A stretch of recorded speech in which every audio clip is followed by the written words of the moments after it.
I remember when I first came to InSpirit a few years ago, I could feel something resonate with me right away. It wasn't only the beautiful portraits that were hanging in the wall of Gandhi, of Mother Teresa, of Martin Luther King, and the Dalai Lama. I was not only appreciating those people as sort of spiritual inspirations that I feel, but also there was something about the congregation. And I noticed that when there's a resonance for me, that there's something that's revealing itself. And I mention this because intuition, that faculty that is the complement to our rational mind, some people have called it the express train to the truth. We know it instantly. And it's something that Emerson said something interesting about it. He said, sometimes we'll get that flash of insight or feel it in our bodies and have a great idea to follow through with. Like, this is the community that I want to be with. And he said that sometimes we discount that insight that flashes across our mind because we don't believe in ourselves enough. We don't trust it. He said that we can see in the works of genius our own discarded ideas. So we're deepening in the mystic way. What is the mystic way? There was an example that I was reminded of when I was teaching. I was showing a variety of films, and one was an interview with Carl Jung. And the interviewer said, "Do you believe in God?" And Carl Jung paused for a moment and he said, "I don't believe, I know." And so that's an experience that is sought in the mystic way. Evelyn Underhill, prominent English writer and poet, and her books on spirituality and mysticism are well known, said that mysticism is the art of union with reality. The mystic is one who has attained that union. Mysticism is not a way of belief, but a way of life, not a theoretical system, but a practical experience. So what we're going, and I think that Ernest Holmes said it a little bit more succinctly. He said, mysticism is the awareness or consciousness of the presence of God. Now, whether we call it God, spirit, the one, love, a higher power, or simply life, this power and presence is available to us. And there is a golden thread that runs through world religions and philosophy, where we get to see the lighting up of this mystic way, this oneness with the universe, this oneness with the power and presence of God. And it's available to anyone and all of us. So why is this important? Why do we want to seek the mystic way? And I feel like I'm speaking to the choir here, because this is a community that loves the mystic way, that we're followers of that and want to amplify it. And sometimes we feel cut off from it. And sometimes we go into a feeling of disconnection. And I don't think it was really good timing that I had to go through that this week. I thought, this is not the best time for a dark night experience. I'm supposed to be talking about the mystic way. And I feel disconnected. And if this is a cosmic joke, I didn't think it was that funny.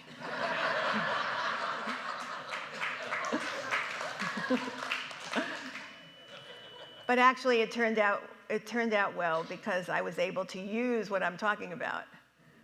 So instantly, what we want to do when we're in a dark space, at least for me, is I reached out and talked to a practitioner.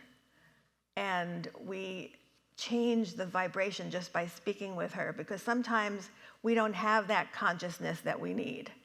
But it is available to us, and we should really take advantage of the opportunity when we say that there are people in the back waiting for people who want to pray. It's a wonderful opportunity. And when we have a meditation before service, it's a wonderful opportunity to deepen in the presence and to be available. And I realize that I'm not the only one who experiences the darknesses from time to time with patches of that. Do you know that our time, our social time right now, is sometimes referred to as experiencing an epidemic of loneliness? That there's a tremendous disconnection that people feel.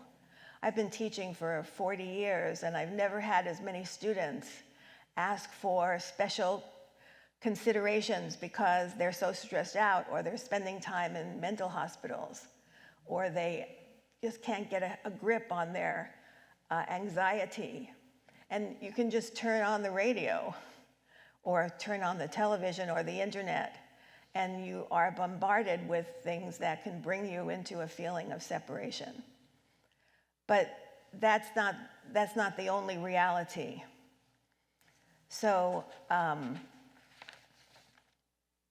one benefit of the mystic way is to have that experience, which gives one a sense of connection with the most amazing thing. The mystics talk about the one, the beloved, as this radiant presence, as this source, and we can tap into it at different times in our service and our lives. It is the source of everything, and it's so beneficial to feel it personally. We are filled not with darkness, but of light, not of loneliness and disconnection, but of a sense of belonging and community. And the mystics describe it in such beautiful terms. The beautiful poem that Barbara said of Rumi, and I love Rumi as one of the leading figures in mysticism. I love when he talks about, what can I say but that I am so drunk on love? That experience of being one with the presence, the beloved. And that image of while we're asleep, we get out of the cave of illusion. We get out of the sense of separation, so that the mystic is one who is awake. And so you get the simultaneous presence of being aware of this dimension of wholeness, of light, of love, of radiance, and also have the world as well. To be in the world, but not of the world. And to have that be a source of guidance. So to not feel separate, to not feel that sense of being disconnected is a great aspect of that. The oneness with this experience of the divine, or the presence of the radiance, is also coming into our life when we sang that song, Use Me, to be that vehicle of that presence. I was reading this example of somebody in my neighborhood who was talking about his wife who got lost. She had just had hip surgery, and she got lost and couldn't find her way. And it was raining, and the rain was pouring down. And she turned the wrong way. She couldn't find her home. And there was somebody who was witnessing this, happened to be looking out the window, came out and helped her. She had fallen again. Helped her, got her a towel, made her a cup of tea, told her everything's going to be okay, and then drove her home. So that example of being kind is another aspect of this presence that is available to us. And so it's not something that it sounds sometimes esoteric, a mystical experience. And you wonder, is this an escape from reality? But it's actually the opposite. It's the connection with reality that then allows us to be this vehicle of kindness and being of good. And we see it in all the world religions too, this sense of interconnectedness and wholeness with the divine as being different from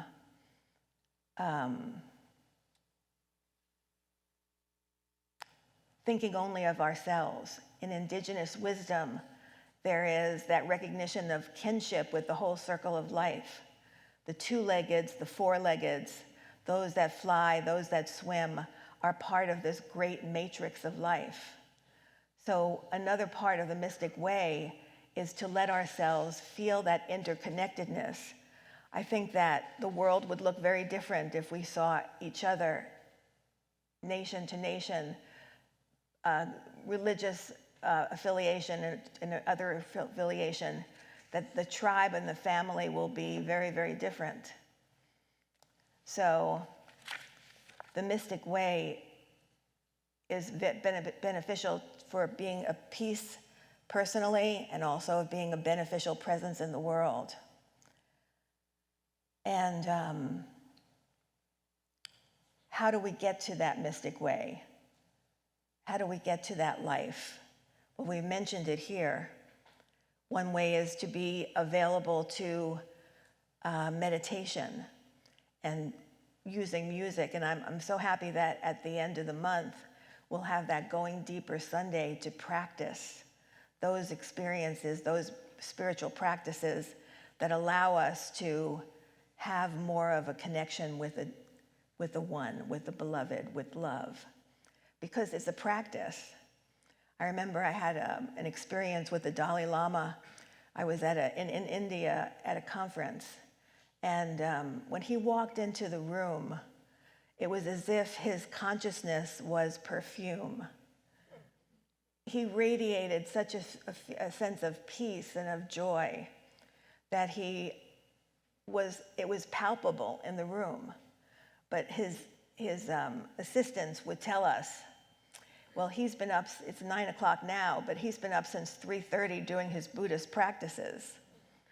And he's already been prayed up and done rituals and prayers, and he's been doing that for 3 hours. So I mention that because that presence that we want, that connection that we want, takes a practice. It takes time. And we don't always have that available to us. But the world needs our connection of the mystical to be able to be a presence of peace, to be a presence of love, to be a presence of wholeness, to be a presence of kindness, and to practice that, to get out of the way and not be so preoccupied with ourselves, but to be a vehicle of service in the world. Ernest Holmes said that the mystic sees the world as it is, but through a different lens. It is the lens of love. It is the lens of love.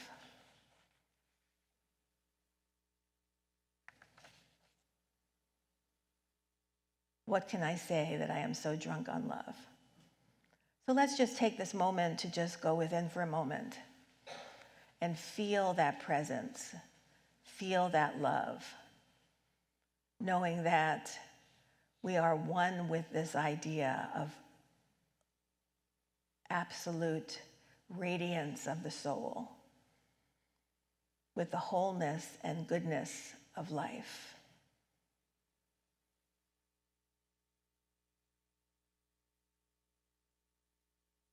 That we are not a disconnected part, but we are part of this wholeness. We belong in this universe.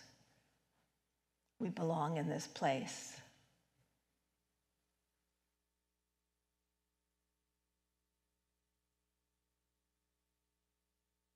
That the heart of God and my heart beat as one. and that all is well. That we can be a part of this radiance, this consciousness and awareness of it. And that we are the beneficial presence in the world that we want to be. We are the vehicle of this light, a vehicle of this love in everything that we do.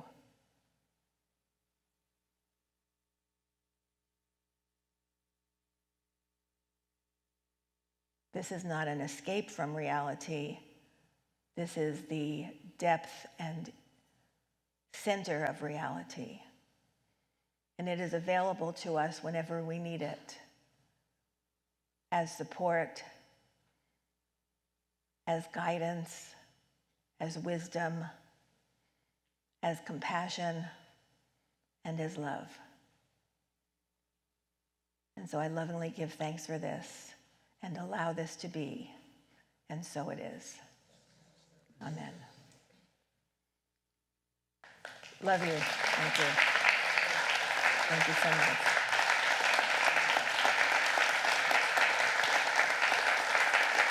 Thank you so much.